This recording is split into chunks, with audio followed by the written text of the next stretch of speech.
All right, so here we are.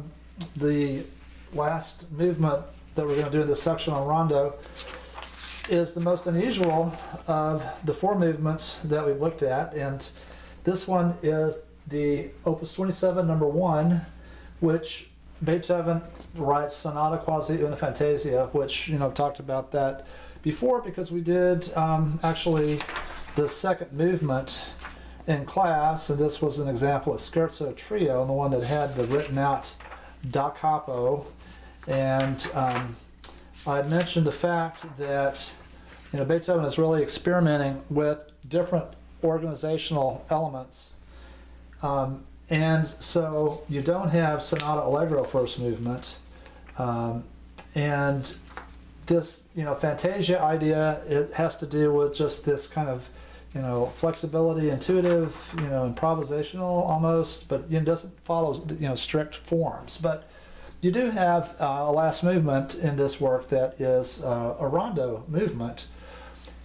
At the end of each movement, he writes attacca subito, so immediately begin this next movement. So when you hear it performed, you don't really have closure at the end of each section.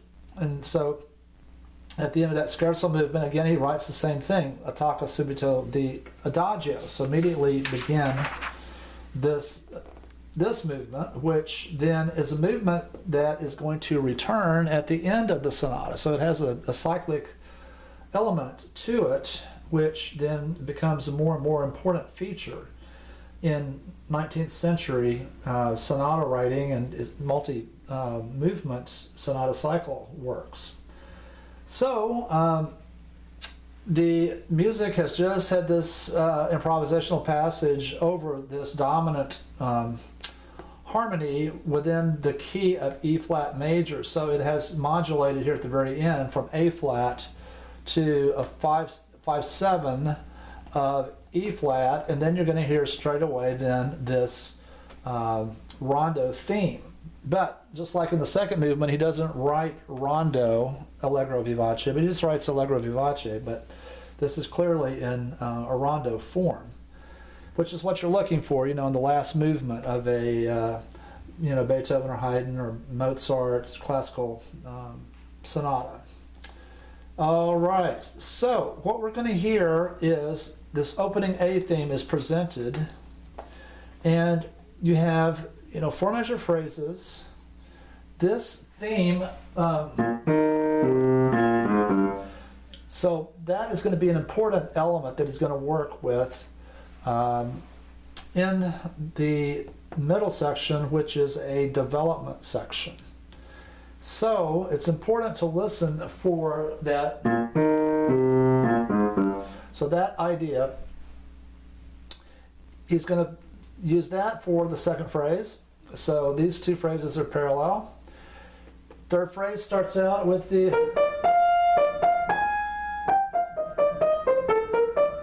and so forth, and so that's contrasting. So you have A, and then A prime, and then B, and then B prime. That this third phrase is a half cadence, and then this is an authentic cadence, and so this then is a written out repeat of these. So that is something that's a little bit unusual. So you have A prime, B prime, and then B prime is written out. So it's an extended 2-part song form for the construction of this opening rondo theme. What's going to happen then is upbeat here then leads into the transition, and this transition and so forth. This takes the same motive that you hear at the beginning of the rondo theme. And so you don't want to call that the B theme because it is still an E flat major and you haven't gotten to the key that you're expecting. And so this is a long transition passage. All of this is transition. It doesn't get clearly to B flat until right here. even at this point here, where some of you put that this was the B theme, it's not in B flat major yet. It's still, you know, unstable and you know, discussing and you know, setting up this arrival at 56. So that's the point where you have the clear cadence in B flat. That is where you want to label your B theme. So let's listen to this opening, and we're going to, you know, listen up to the point where we get to the dominant cadence, and then I'll stop it right there. Okay, so here we go at the beginning of the movement.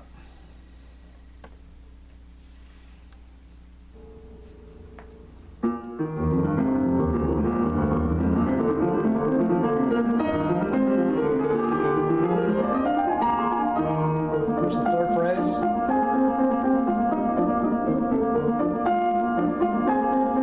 There's the cadence on tonic. So now it's a written out repeat. Okay, cadence on tonic.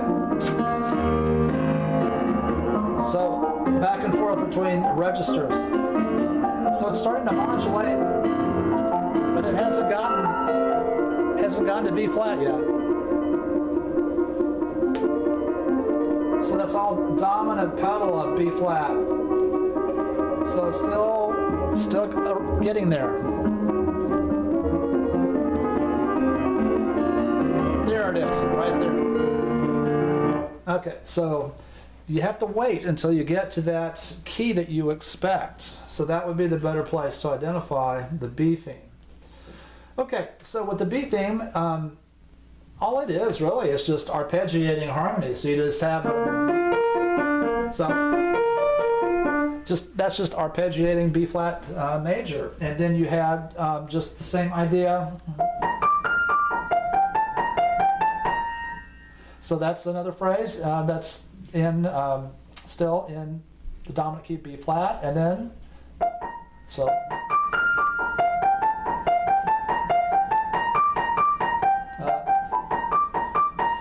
All of this is still in B flat.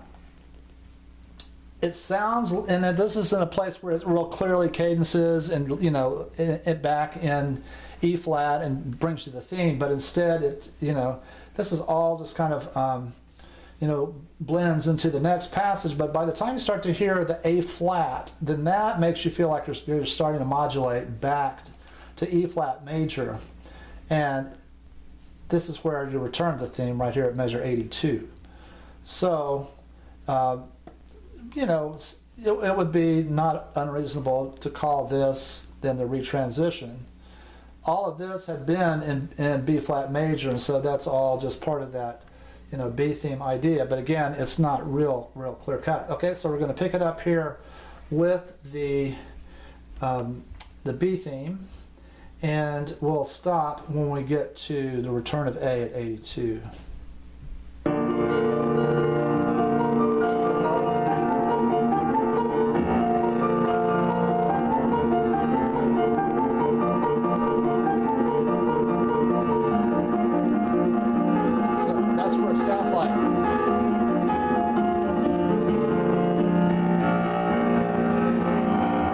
There it is right there. So now you're back in E flat and the return of the theme. And so we look to see how this returns.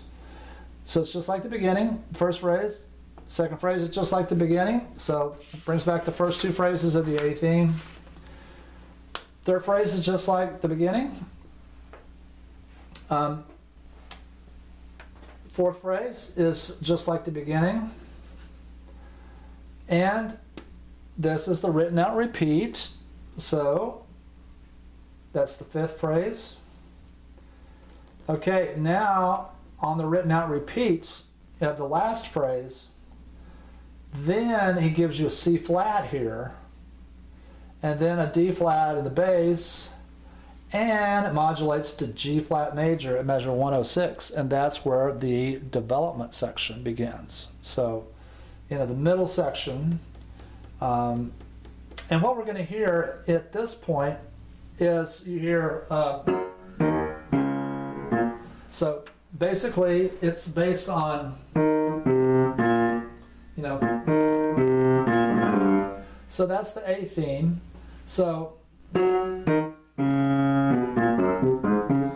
So it's developing the A theme, the first three notes of the A theme.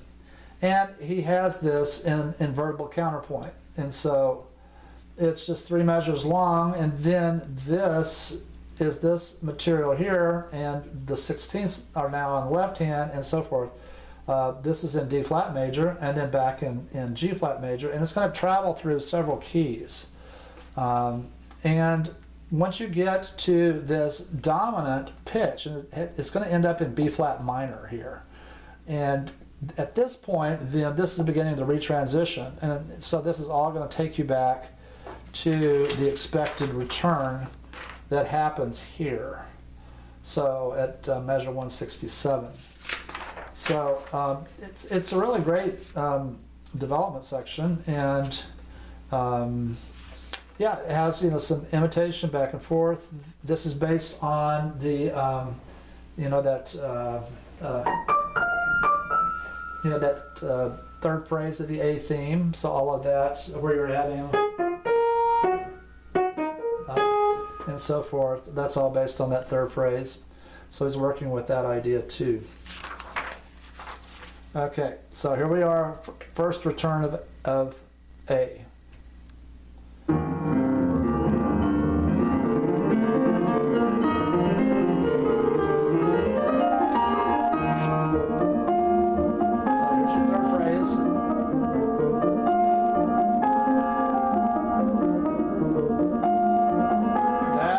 Starts to modulate. Now it's going to arrive in G flat. Top voice. Top voice. It's going to touch on B flat minor. Back and forth. Strong arrival point. B flat minor.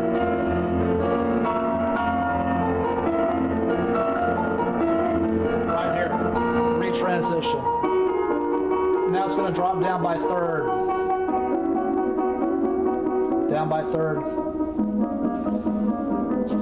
Softer and softer. Less motion in the left hand. Keeps dropping.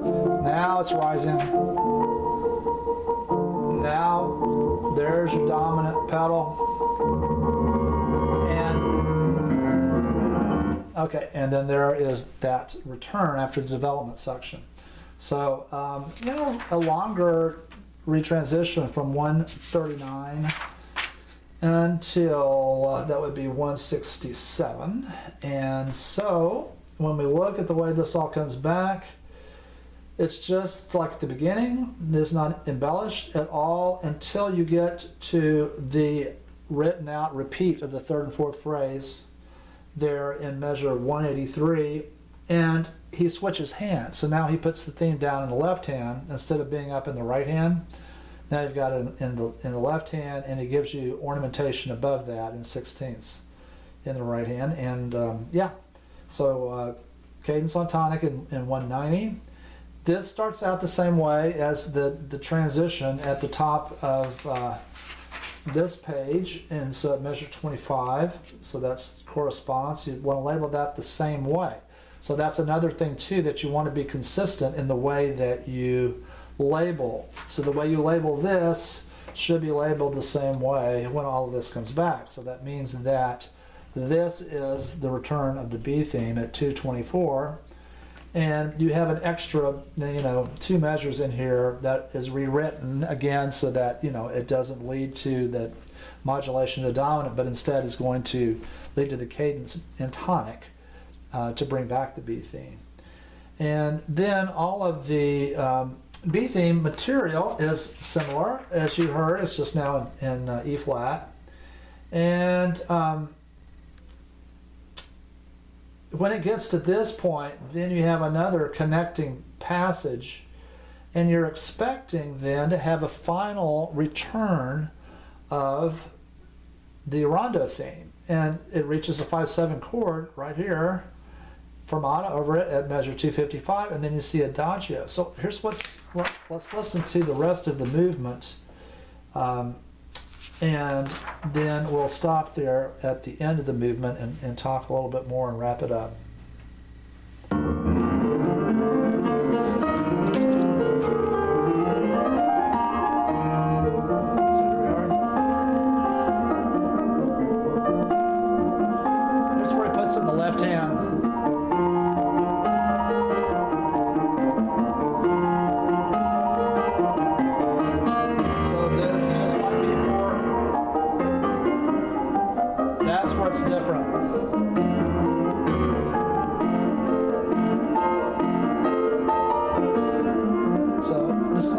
like before, except it's all transposed, so it's going to lead to a cadence in E flat.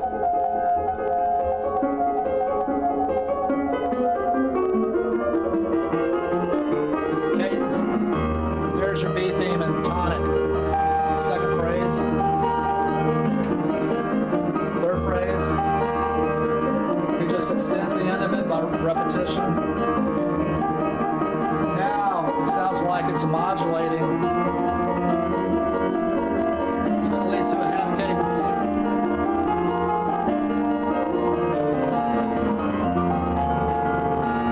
And now you're expecting the A theme to come back one final time, but instead, what does he do?